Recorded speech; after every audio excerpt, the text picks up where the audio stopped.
السلام عليكم ورحمة الله وبركاته. بسم الله الرحمن الرحيم.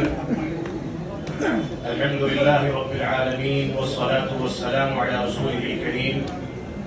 محمد وعلى آله وأصحابه أجمعين أما بعد. جناب صدر اجلاس اور میرے والد گرامی رحمۃ اللہ علیہ کے سیاسی دور کے خصوصی ساتھی اور دوست پروفیسر عبدالحق صاحب حافظہ اللہ، جناب جسٹس صاحب سید احمد صاحب، ڈاکٹر سید فاروق صاحب جو جا چکے، اور اس مجلس کی روح رواں ڈاکٹر حکیم سید احمد خان صاحب، جن کے بارے میں پہلے بھی بات آ چکی ہے کہ یہ میرے ننیہال کے رہنے والے ہیں، اس وجہ سے والدہ سے ان کا گہرا تعلق ہے، اور میرے والد گرامی رحمت اللہ علیہ کے قریب دوست رہے ہیں، اس وجہ سے ان سے مجھ کو ایک لگاؤ اور انسیت ہے، اور اس رشتے کو نبھاتے نبھاتے یہ ہمیشہ مجھ کو یاد کرتے ہیں، اور مجبور ہوتا ہوں کہ آپ کے سامنے حاضر ہو جاؤں۔ جو لوگ بھی اسٹیج پر موجود ہیں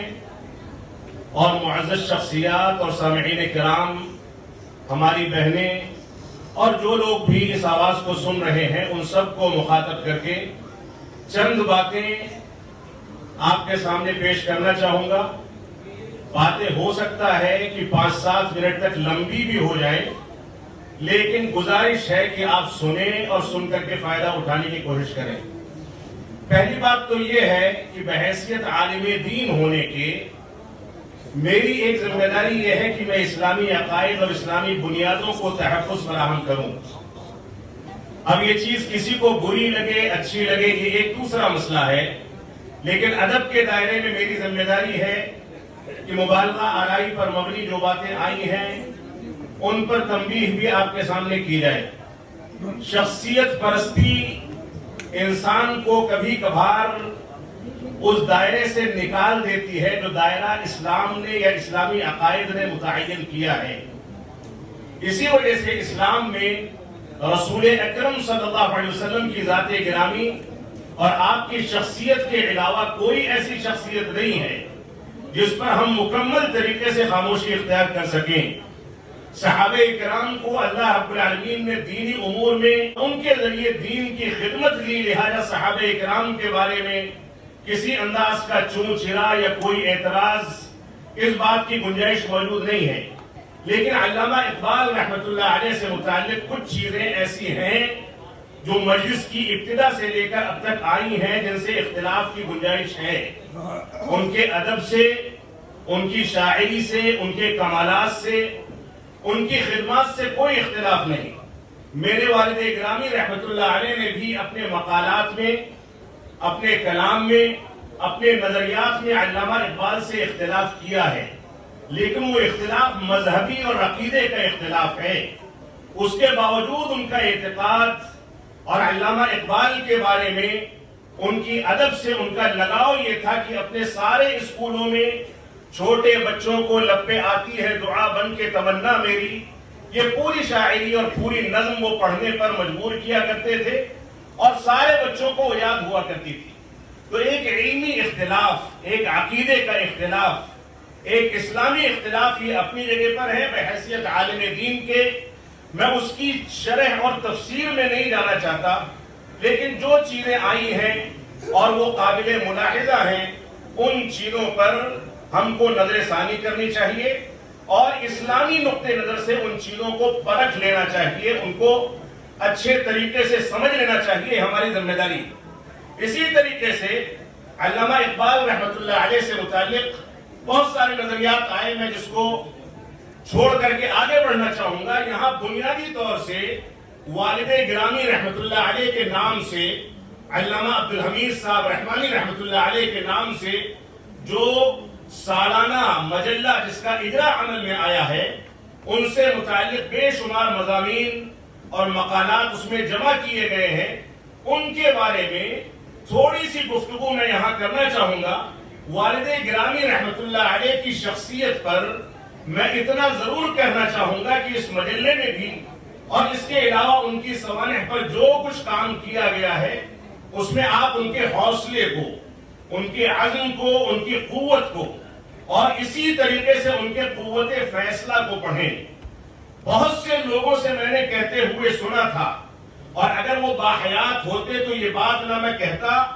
اور نہ حکیم صاحب کو اس بات کی اجازت دیتا کہ ان کے نام پر مجلہ شائع کیا جائے، لیکن کیونکہ وفات ہو چکی ہے اس وجہ سے چند چیزوں کا تذکرہ کر دینا ہمارے لیے حوصلے کا باعث ہے، ہم کو اس پر توجہ دینی چاہیے۔ تو وہ ہمت سے کام لیا کرتے تھے، بڑے بڑے بادشاہوں سے، سیاستدانوں سے، ہندوستان میں جب وہ سیاسی دور میں زندگی گزارتے تھے تو یہاں کے صدر جمہوریہ، وزرائے اعظم سے، بڑے بڑے وزیروں سے ان کا سامنا ہوا، لیکن کبھی قوم کی مصلحت پر، قوم کے مفاد پر کوئی آنچ آ جائے انہوں نے قطعاً برداشت نہیں کیا، ہمیشہ جرأت کے ساتھ کھڑے رہے، پورے حوصلے کے ساتھ گفتگو کی، اور ضرورت پڑی تو چیزوں کو کورٹ اور کچہری تک پہنچایا، لیکن اپنے مفادات سے، قوم کے مفادات سے کبھی سمجھوتا نہیں کیا۔ یہ ہمارے لیے سب سے عظیم پیغام ہے۔ اسی طریقے سے ان کی ایک خوبی یہ تھی کہ ساری مشغولیات کے باوجود عربی اور اردو زبان پر ان کو جو عبور حاصل تھا، وہ آج ہماری ذمہ داری ہے کہ ہم ہر قسم کی تہذیب سے وابستہ رہیں، ہر قسم کے ماحول میں زندگی گزاریں، لیکن جس اردو کو زندہ کرنے کے لیے یہ مجلس منعقد کی گئی ہے اس اردو کے لیے وقت نکالیں۔ ہم میں سے کتنے ایسے لوگ ہیں جو اردو کے اخبارات خریدتے ہیں، اردو کے مجلات خریدتے ہیں، کتنے ایسے لوگ ہیں جو اپنے بچوں کو اردو کی تعلیم کے لیے باقاعدہ ٹیوٹر رکھ کے اپنے گھروں میں ان کو اردو سکھانے کا بندوبست کرتے ہیں۔ یہ مستقل سوالات ہیں، اور میں اس اردو کے مرتی اردو کی کچھ مثالیں اگر آپ کے سامنے دوں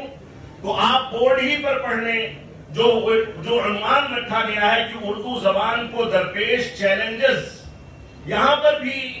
اتنا عظیم اردو زبان کو فروغ دینے کا یہ پروگرام ہے،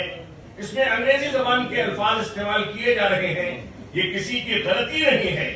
لیکن ہم نے احساس کمتری یا دوسروں کے غلبے کے نتیجے میں کچھ چیزیں اس طریقے سے قبول کر لی ہیں کہ ہم بھول گئے ہیں کہ اردو کا حق کیا ہے۔ تو اردو کا حق ادا کرنے کے لیے ہماری ذمہ داری ہے کہ ہم صحیح انداز سے اردو کا حق ادا کریں اور اردو کے لیے وقت نکالیں۔ یہ اردو جتنی زیادہ چاشنی رکھتی ہے، اور اردو زبان کے ذریعے ہمارے نونہال اور نئی نسل کے بچے جس حد تک دینی تعلیمات کو بھی سیکھ سکتے ہیں، یہ اردو ایک ایسی تلوار ہے جس میں دونوں جانب دھار ہے اور دونوں جانب اس سے فائدہ اٹھایا جا سکتا ہے۔ ملک میں ایک تہذیب کو اپنانے کے لیے اردو زبان، اور ملک کے اندر وہ قابل اعتماد کتابیں جو عربی زبان سے ترجمہ ہو کر کے اردو میں آئیں، ان کے ذریعے دینداری کو سیکھنے، دینی عقائد کو سیکھنے کا کام، یہ دونوں کا دونوں کام اردو زبان کے ذریعے کیا جا سکتا ہے۔ اسی طریقے سے آپ دیکھیں والد گرامی رحمۃ اللہ علیہ کو آپ جب پڑھیں گے تو اس میں یہ چیز بھی آپ کو نظر آئے گی کہ وہ قبائل کے سلسلے میں، خاندانوں کے بارے میں، لوگوں کے برادریوں کے بارے میں جتنا گہرا علم رکھتے تھے کہ کون کس علاقے کا ہے، تو کس علاقے کی کون سی تہذیب وہ ہے جس کو وہ اپناتا ہوگا۔ کسی سے اگر ایک بار ملاقات ہو جائے تو اس کے کتنے بچے ہیں، بڑا بیٹا یا بیٹی اس کا نام کیا ہے، چھوٹے بیٹی بیٹی کا نام کیا ہے، داماد کا نام کیا ہے، ماں باپ کا نام کیا ہے، یہ ایک ملاقات میں ان کے ذہن میں ازبر ہوتا تھا، اور آئندہ جب بھی ملاقات کرتے تو نام لے کر کے سب سے حالات پوچھتے۔ یہ تہذیبیں اور یہ رواداریاں ہمارے خاندانوں سے، ہمارے ذہنوں سے مٹتی چلی جا رہی ہیں، ہم کو اس پر توجہ دینی چاہیے، اور یہ بھی اردو زبان کو زندہ کرنے کا ایک ذریعہ ہے۔ اسی طریقے سے والد گرامی رحمۃ اللہ علیہ کی ایک بہت بڑی خوبی یہ تھی کہ وہ مولانا ابوالکلام آزاد رحمۃ اللہ علیہ کے خاص مرتبط تھے۔ ان کے عقائد سے، ان کی اسلامی معلومات سے اور بہت ساری چیزوں سے متاثر ہو کر کے انہوں نے 1980 میں Abul Kalam Azad Islamic awakening centre کا نام کے نام سے ادارہ قائم کیا، جو ادارہ پورے ہندوستان میں غریب اور نادار طلبہ اور طالبات کے لیے تعلیمی پالیسیوں کے تحت کام کر رہا ہے۔ یہ مولانا آزاد رحمت اللہ علیہ کی شخصیت کو زندہ کرنے کی ایک جستجو تھی جس کو ہمیں سمجھنا چاہیے۔ 1999 میں عالم اسلام کے مشہور عالم دین علامہ عبدالرؤف رحمانی رحمت اللہ علیہ کی وفات ہوئی۔ جھنڈا نگری جو ارتقاء اردو کے ذمہ دار زاہد آزاد صاحب ہیں، انہی کے علاقے کے رہنے والے مولانا عبدالرؤف صاحب رحمانی رحمت اللہ علیہ جو کہ خطیب الاسلام بھی کہلاتے تھے، ان کی وفات پر والد گرامی رحمت اللہ علیہ کو جب نیپال جانا ہوا، ان کا جنازہ پڑھایا، تدفین کے مراحل کو مکمل کیا تو میڈیا کے لوگوں نے گھیر لیا۔ اس موقع سے میڈیا کے سوالات کا جواب دیتے ہوئے انہوں نے ایک جملہ ذکر کیا تھا، اس کو میں نقل کرنا چاہتا ہوں۔ وہ کہتے ہیں کہ موجودہ دور کی سیاست میں حد سے زیادہ گندگی اور خود غرضی آ گئی ہے اور بر صغیر کی تقریباً ساری سیاسی تنظیمیں اس گندگی کی جوہر میں ڈوبی ہوئی ہیں، اس لیے ووٹنگ کے موقع پر نسبتاً کم بے ایمان نمائندوں کے لیے ووٹ دینے کے علاوہ سیاست سے میرا کوئی تعلق نہیں رہا ہے۔ میری ساری کوششیں نئی پود کی پرائمری، مڈل، ہائی اسکول اور سیکنڈری مراحل کی تعلیم اور ان کی صحیح اخلاقی اور اسلامی تربیت، نیز مسلمانوں کے عقائد و عبادات اور اخلاق اور معاملات کی اصلاح کے لیے وقف ہو گئی ہے، اور میرا ایمانداری سے یہ نقطہ نظر ہے کہ ہم اپنی نئی پود کی صحیح تعلیم و تربیت کرنے اور انہیں اسلامی اور عصری تعلیمات سے بہرہ کرنے میں کامیاب ہو سکے تو مستقبل کے ہندوستان میں ہم اپنی سیاسی اور معاشرتی زندگی کو بہت حد تک گندگیوں اور خود غرضیوں سے پاک و صاف کر سکیں گے انشاءاللہ۔ میں موجودہ دور کی کسی بھی سیاسی شخصیت کے بابت کوئی رائے دینے سے مجبور ہوں، کیونکہ موجودہ دور کی کسی بھی سیاسی شخصیت کا کوئی ٹھوس موقف نہیں ہے۔ کب کس وقت موقف بدل جاتا ہے اس کی بابت کچھ نہیں کہا جا سکتا۔ یہ چھوٹا سا پیغام ہے، اس پیغام کو کسی کے اوپر تھوپ کر کے نہیں، لیکن عالمی طور پر یہ ہندوستان کے پیمانے پر ایک عام تناظر میں اس کو دیکھ کر کے ہمیں سمجھنا چاہیے۔ اللہ رب العالمین ہم کو اس بات کی توفیق عطا فرمائے۔ مولانا آزاد رحمت اللہ علیہ کے بارے میں ان کے ایک مقالے کا ایک اقتباس میں پڑھنا چاہوں گا۔ کہتے ہیں مولانا آزاد رحمت اللہ علیہ کی شخصیت اتنی گوناگون، ان کی خدمات اتنی ہمہ جہت اور ان کی شہرت اتنی عالمگیر ہے کہ ان کی بابت کچھ لکھنا چھوٹا منہ بڑی بات ہے۔ وہ اگر فہم قرآن کی بابت ترجمان القرآن جیسی غیر مسبوق تفسیر کے مصنف ہیں تو الہلال کے صفحات میں انہوں نے حدیث اور رجال اور علوم حدیث پر جو کچھ اردو میں لکھا ہے اور بعض روایات کی تحقیق و تخریج کے سلسلے میں جو بے بہا افکار چھوڑے ہیں، وہ علوم حدیث میں ان کے تبحر اور گہرائی کا پتہ دیتے ہیں۔ اسی طرح اپنی کتاب تذکرہ میں فطرہ خلق قرآن اور اسلام کی طرف منسوب مختلف فرقوں کا بھرپور تجزیہ کرتے ہوئے ائمہ سلف، اساطین سنت اور علماء اہل حدیث کی خدمات کو جس عالمانہ اسلوب اور مجتہدانہ انداز میں موصوف نے پیش کیا ہے وہ انہی کا کام ہے۔ اس کے بعد عبارت چھوڑ کر کے میں آگے پڑھوں گا۔ نقش آزاد، تبرکات آزاد اور غبار خاطر وغیرہ پڑھتے ہوئے ایسا محسوس ہوتا ہے جیسے ہمارے سامنے ایک ایسا شخص ہے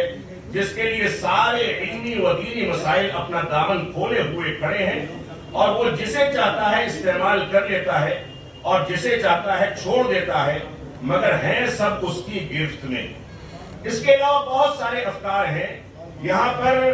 مولانا آزاد رحمت اللہ علیہ سے متعلق یہ عبارت پیش کرنے سے یہ ہرگز نہ سمجھا جائے، صدر اجلاس سے معذرت کے ساتھ، کہ علامہ اقبال کے افکار یا علامہ اقبال رحمت اللہ علیہ کی شاعری پر میں کوئی تبصرہ نہیں کرنا چاہتا۔ یقیناً ان پر تبصرہ ہوا ہے اور ہونا چاہیے، لیکن یہاں پر کیونکہ والد گرامی رحمت اللہ علیہ سے متعلق مجلہ منسوب کیا گیا اور ان کی وابستگی مولانا آزاد رحمت اللہ علیہ سے بہت گہری رہی ہے، اس وجہ سے اس وابستگی پر ایک تھوڑا سا اقتباس آپ کے سامنے پیش کیا گیا، اور میں کہوں گا اخیر میں کہ مولانا آزاد رحمت اللہ علیہ کے پاس جب انگریزی دنیا کا کوئی وفد آیا اور اس نے ان سے گفتگو کرنی شروع کی اور مترجم ساتھ میں بیٹھے ہوئے تھے. بیچ میں انگریزی زبان کے کسی فقرے میں کوئی غلطی کی گئی ترجمے میں تو مولانا آزاد نے ٹوک دیا. تو اس وقت کے ذمہ دار نے پوچھا کہ مولانا جب آپ کو اردو زبان اور انگریزی زبان دونوں آتی ہے تو مترجم رکھنے کی کیا ضرورت تھی؟ تو انہوں نے فرمایا کہ اتنی دور سے آ کر کے تم اپنی زبان نہ چھوڑ سکے تو میں یہاں رہ کر کے اپنی زبان کیوں چھوڑوں. یہ ایثار و قربانی اردو زبان کے لیے جب تک ہمارے دلوں میں موجزن نہیں ہوگی، جب تک اردو زبان کا حق ادا نہیں کیا جا سکتا. اللہ رب العالمین ہم کو اس بات کی توفیق عطا فرمائے. وصلی اللہ علی نبینا محمد وعلی آلہ وصحبہ وسلم. والسلام علیکم ورحمۃ اللہ وبرکاتہ.